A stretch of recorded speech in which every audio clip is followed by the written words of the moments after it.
नमस्कार प्यारे साथियों, ड्राइवर सेना का एसएससी रेलवे एग्जाम के यूट्यूब चैनल पर हार्दिक स्वागत है। ड्राइवर सेना आज की क्लास में हम देखते हैं कि फाइनली आप कितने क्वेश्चन सही कर पाते हैं। ये क्लास ड्राइवर पार्ट से रहेगी। इस क्लास के अंदर केवल ड्राइवर पार्ट से रिलेटेड क्वेश्चन रहेंगे। और दोस्तों 21 अक्टूबर को आपका एग्जाम है।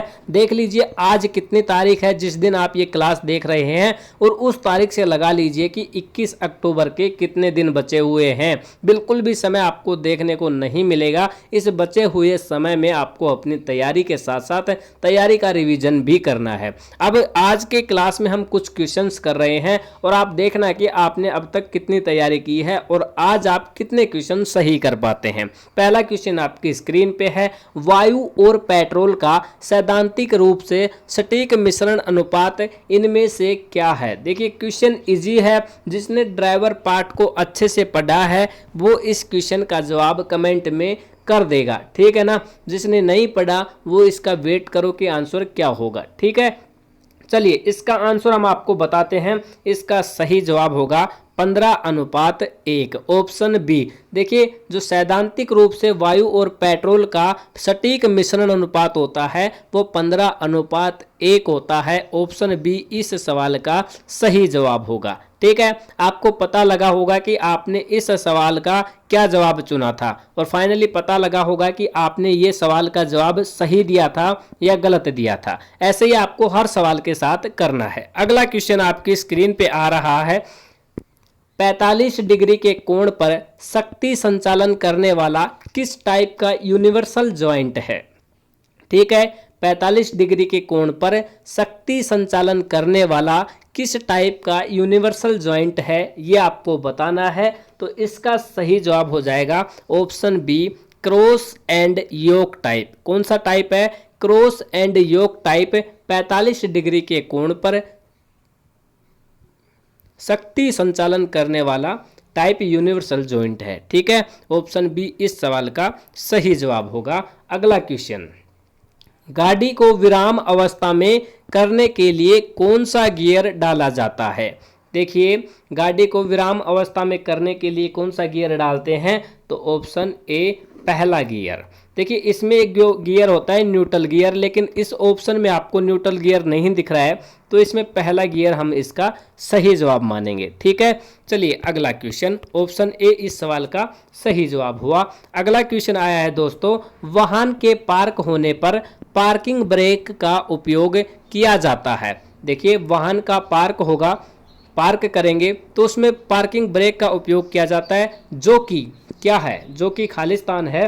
तो इसका सही जवाब हो जाएगा ऑप्शन ए, यांत्रिक ब्रेक। जो आपका पार्किंग ब्रेक होता है उसको हम हैंड ब्रेक भी कहते हैं। क्या कहते हैं? हैंड ब्रेक भी कहते हैं, ठीक है ना। और दोस्तों इसको यांत्रिक ब्रेक भी कहते हैं। चलिए अगला क्वेश्चन, ABS फंक्शन में किसके मापन की आवश्यकता होती है। ABS फंक्शन में किसके मापन की आवश्यकता होती है, तो पहिए के घूर्णन के मापन की आवश्यकता होती है। तो ABS फंक्शन में किसके मापन की आवश्यकता होती है?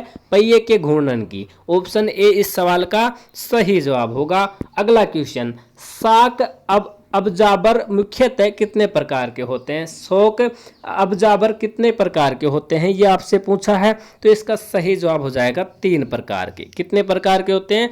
3 प्रकार के। ऑप्शन बी इस सवाल का सही जवाब होगा। और बचे हुए दिनों में अपनी तैयारी करना चाहते हैं तो नोट्स ले सकते हैं, जिसने नहीं लिए हैं बाकी आपकी मर्जी है। व्हाट्सएप नंबर आपको स्क्रीन पे हमने दिखा दिए हैं, इसका स्क्रीनशॉट लीजिए। जैसे ही क्लास ख़त्म हो व्हाट्सएप पे मैसेज कीजिए और अपने ड्राइवर के नोट्स लीजिए, ठीक है। चलिए अगला क्वेश्चन, फॉग लैंप का उपयोग कब किया जाता है। देखिए ये क्वेश्चन लगभग हर मॉक टेस्ट में आ रहा है, एवरी मॉक टेस्ट में, ठीक है ना। तो इम्पोर्टेंट क्वेश्चन है कि फॉग लैंप का उपयोग कब किया जाता है। अब फॉग लैंप का मतलब आप समझ गए होंगे। फॉग का मतलब होती है धुंध, कोहरा, और लैंप का मतलब लाइट, ठीक है। तो धुंध वाली लाइट का उपयोग कब करेंगे भैया? सर्दियों में जब कोहरा होगा। तो ऑप्शन सी इस सवाल का सही जवाब हो जाएगा, जब धुंध है, ठीक है। अगला क्वेश्चन, सील्ड बीम हेडलाइट में कौन सी गैस भरी जाती है। ये है भैया 3 स्टार क्वेश्चन, इंपोर्टेंट क्वेश्चन है। चलिए बताइए इसका सही जवाब कि जो आपका सील्ड बीम हेडलाइट है उसमें कौन सी गैस भरी जाती है। तो उसमें जो आपकी गैस ऑर्गन होती है वो भरी जाती है, ऑर्गन गैस। ऑप्शन सी इस क्वेश्चन का सही आंसर होगा। अगला क्वेश्चन, निम्न में से किसकी गाड़ी नो पार्किंग में भी खड़ी हो सकती है। देखिए, नो पार्किंग का मतलब वहाँ पे आप गाड़ी को पार्क नहीं कर सकते, लेकिन फिर भी कुछ लोग हैं जो वहाँ पे पार्क कर सकते हैं। तो इन चार ऑप्शनों में से कौन है? मंत्री है, या फिर इनमें से कोई नहीं है, आर्मी के ऑफिसर हैं, या शारीरिक विकलांग व्यक्ति हैं। कौन से ऐसे व्यक्ति हैं जो कि नो पार्किंग में गाड़ी खड़ी कर सकते हैं? चलिए बताइए इसका सही जवाब। तो इसका सही जवाब होगा ऑप्शन ए, शारीरिक विकलांग व्यक्ति नो पार्किंग में भी गाड़ी खड़ी कर सकते हैं। ठीक है, तो ऑप्शन ए इस सवाल का दोस्तों सही जवाब होगा। बोलिए ड्राइवर सेना जिंदाबाद। अगला क्वेश्चन, वाहन मार्ग पर एक लगातार अकेली पीली सफेद रेखा क्या सूचित करती है? बता दीजिए भैया इसका सही जवाब। तो इसका सही जवाब होगा कि यहाँ पे पार्क करना निषेध है, यहाँ पे पार्क करना निषेध है। चलिए अगला क्वेश्चन, MV एक्ट की फुल फॉर्म क्या है? MV एक्ट की फुल फॉर्म क्या है? सभी को पता होना चाहिए इस सवाल का जवाब, motor vehicle act. Motor vehicle act option B इस सवाल का सही जवाब होगा। अगला क्वेश्चन, बिना इंश्योरेंस के गाड़ी चलाना, बिना बीमा के गाड़ी चलाना निम्नलिखित में से किस धारा के अंतर्गत अपराध है? अगर आप बिना लाइसेंस के गाड़ी चलाते हैं ना, तो 143/193 ऑप्शन डी इस सवाल का सही जवाब होगा। ठीक है, तो इसलिए बिना इंश्योरेंस के आपको गाड़ी नहीं चलानी है। राष्ट्रीय राजमार्ग दुर्घटना सहायता सेवा योजना किसके द्वारा शुरू की गई है? जो राष्ट्रीय राजमार्ग दुर्घटना सहायता सेवा है वो योजना किसके द्वारा शुरू की गई है? चलिए इसका सही जवाब आपको बताते हैं। सड़क परिवहन और राजमार्ग मंत्रालय के द्वारा जो आपकी राष्ट्रीय राजमार्ग दुर्घटना सेवा योजना है वो शुरू की गई है। ठीक है, ऑप्शन सी इस सवाल का, इस क्वेश्चन का सही आंसर होगा। अगला क्वेश्चन आपके स्क्रीन पे है, यदि आप एक मोटर दुर्घटना में शामिल हैं तो इसकी सूचना आपको पुलिस स्टेशन में कब तक करनी होती है? ठीक है, चलिए बताइए। इसका सही जवाब हो जाएगा ऑप्शन बी, 24 घंटे के अंदर। कितने टाइम में? 24 घंटे के अंदर। अगला क्वेश्चन, तेल से लगी आग को बुझाने के लिए क्या काम में लिया जाना चाहिए? मान लीजिए दोस्तों तेल से आग लगी है, उसको बुझाने के लिए आप क्या काम में लेंगे? तो फोम फायर एक्सटिंग्विशर।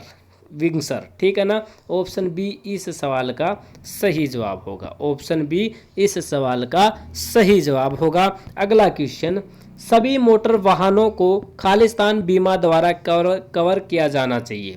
सभी मोटर वाहनों को किसके बीमा द्वारा? तृतीय पक्ष बीमा द्वारा कवर किया जाना चाहिए। ऑप्शन ए सवाल का सही जवाब होगा। मोटर वाहन एक्ट 2019 के अनुसार हिट एंड रन मामले में कितना मुआवजा मिलता है? तो कितना मुआवजा मिलता है दोस्तों?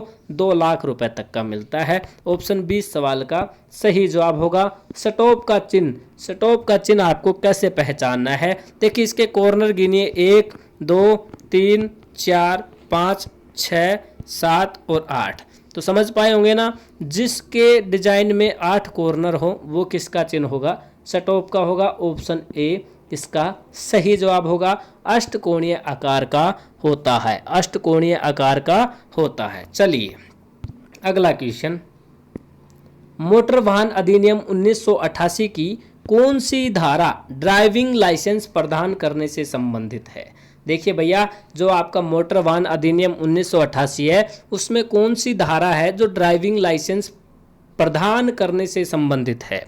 तो कौन सी धारा है वो? ऑप्शन बी मोटर वाहन अधिनियम 1988 की धारा 9(9). ऑप्शन बी इस सवाल का सही जवाब होगा। धारा 9 क्या है? आपके लाइसेंस प्रदान करने की धारा है। चलिए, जलते पेट्रोल को पानी नहीं बुझा सकता क्योंकि, देखिए पेट्रोल से आग लगी है तो उसको पानी नहीं बुझा सकता, क्योंकि उसका कारण आपको बताना है। क्योंकि दोस्तों अपने सापेक्ष में घनत्व के कारण पेट्रोल पानी पर तैरता है। देखिए समझ गए ना, अपने सापेक्षक में घनत्व के कारण पेट्रोल पानी पर तैरता है, इसलिए पेट्रोल से लगी आग को पानी नहीं बुझा सकता। ऑप्शन सी इस सवाल का सही जवाब होगा। अगला क्वेश्चन, ओलियम शब्द का क्या अर्थ है? ओलियम शब्द का क्या अर्थ है? ओलियम शब्द का अर्थ है तेल। क्या शब्द का ओलियम शब्द का अर्थ क्या है? तेल। और तेल के शब्द का दूसरा अर्थ क्या है? ओलियम। ठीक है ना। क्वेश्चन उल्टा सुल्टा कैसे भी आए सही करना है, और बढ़िया क्वेश्चन है, इंपॉर्टेंट क्वेश्चन है, अपनी लिस्ट में लगा लीजिए। सीएनजी को पारिस्थितिकी मंत्रीपूर्ण क्यों कहा जाता है? मैत्रीपूर्ण क्यों कहा जाता है सीएनजी को? चलिए बताइए इसका सही जवाब। तो इसका सही जवाब हो जाएगा दोस्तों ऑप्शन सी। ऑप्शन सी, इसमें कार्बन मोनोऑक्साइड बहुत कम होती है। इसमें कार्बन मोनोऑक्साइड बहुत कम होती है, इसलिए सीएनजी को पारिस्थितिकी मैत्रीपूर्ण कहा जाता है। अगला क्वेश्चन, ध्वनि प्रदूषण अधिनियम किस वर्ष में बना? सबको पता होना चाहिए। ऑप्शन ए 2020 सन में बना। अगला क्वेश्चन, वायु में ध्वनि की चाल क्या है? वायु में ध्वनि की चाल क्या है? 5 स्टार क्वेश्चन है दोस्तों, एग्जाम में आने की पूरी उम्मीद है। ठीक है, 21 अक्टूबर के एग्जाम में छप सकता है ये क्वेश्चन। तो इसका सही जवाब हो जाएगा 332 मीटर पर सेकंड। 332 मीटर पर सेकंड मतलब 1 सेकंड में 332 मीटर वायु में ध्वनि चलती है। ओके, चलिए अगला क्वेश्चन, ग्रीन मफलर पद्धति से आप क्या समझते हैं? ग्रीन मफलर पद्धति से हम समझते हैं कि ध्वनि प्रदूषण को रोकने हेतु सड़क, कारखानों आदि जगह पे पंक्ति में वृक्षारोपण करना। देखिए सड़क पे आपने दोनों साइड में काफ़ी बार देखा होगा कि पेड़ लगे होते हैं, तो वो क्या होता है? ग्रीन मफलर पद्धति होती है। उसका मतलब होता है कि जैसे ध्वनि प्रदूषण होता है या फिर सड़कों पे, कारखानों में आदि में वायु प्रदूषण होता है, उसको इन पौधों की वजह से, इन पेड़ पौधों की वजह से रोका जाता है। अगला क्वेश्चन, जुगाली करने वाले पशु किस ग्रीन हाउस गैस को उत्पन्न करते हैं? जुगाली करने वाले पशु किस ग्रीन हाउस गैस को उत्पन्न करते हैं? तो बता दीजिए। ये करते हैं भाई मीथेन CH4 गैस को, मीथेन गैस को उत्पन्न करते हैं। ऑप्शन सी सवाल का सही जवाब होगा। मोटरयान प्रदूषण जांच केंद्र किस वर्ष में बना? तो इसका जवाब तो सबको पता है, 2005 में। चलिए अगला क्वेश्चन, यातायात के संकेत मूल रूप से कितने प्रकार के होते हैं? बता दीजिए। तो 3 प्रकार के होते हैं, रेड, येलो, ग्रीन। ओके, चलिए अगला क्वेश्चन, लाइसेंस के बिना गाड़ी चलाने का अपराध किस एक्ट के अंतर्गत आता है? किस एक्ट के अंतर्गत आता है? धारा 3/181 के अंदर। चलिए अगला क्वेश्चन, ड्राइविंग सीट के सामने वाले पारदर्शी कांच को क्या कहा जाता है? ये है क्वेश्चन इंपोर्टेंट है कि ड्राइविंग सीट के सामने वाले पारदर्शी कांच को क्या कहा जाता है? देखिए जैसे मान लीजिए आप यहाँ पे ड्राइव कर रहे हैं, आपके सामने ऐसा कांच लगा हुआ है, तो इस कांच को क्या कहते हैं? पारदर्शी होता है, जिसमें आर पार देखा जा सकता है। चलिए बता दीजिए इसका सही जवाब। तो इसका सही जवाब हो जाएगा विंडशील्ड ग्लास। क्या कहते हैं? Windshield glass. Okay, option B सवाल का सही जवाब होगा। LTV का पूरा नाम आपसे पूछा है, तो इसका सही जवाब तो प्रत्येक ड्राइवर सेना को पता होना चाहिए। Option A light transport vehicle. Okay, अगला क्वेश्चन, कार का आविष्कार किस वर्ष में हुआ? इस क्वेश्चन का जवाब भी सभी को पता होना चाहिए। 1886 यानी 1886 में। चलिए अगला क्वेश्चन, भारतीय राष्ट्रीय राजमार्ग प्राधिकरण की स्थापना कब हुई? यानी national highway authority of India, और इसको शॉर्टकट कहें तो NHAI। और इस क्वेश्चन से बनाएं कि NHAI की फुल फॉर्म क्या होगी? तो national highways authority of India, और हिंदी में इसको कहते हैं भारतीय राष्ट्रीय राजमार्ग प्राधिकरण। ठीक है ना। एक क्वेश्चन से आपको कितने क्वेश्चन सीखने को मिले? अब इसका सही जवाब आप बता दीजिए। ठीक है, तो इसका सही जवाब हो जाएगा 1988। अगला क्वेश्चन, आपका ब्लाइंड स्पॉट क्या है? आपका ब्लाइंड स्पॉट क्या है? ऑप्शन बी है एक क्षेत्र जो आपको दाहिने दर्पण द्वारा कवर नहीं किया गया है, वो आपका ब्लाइंड स्पॉट है। ऑप्शन बी इस सवाल का सही जवाब होगा।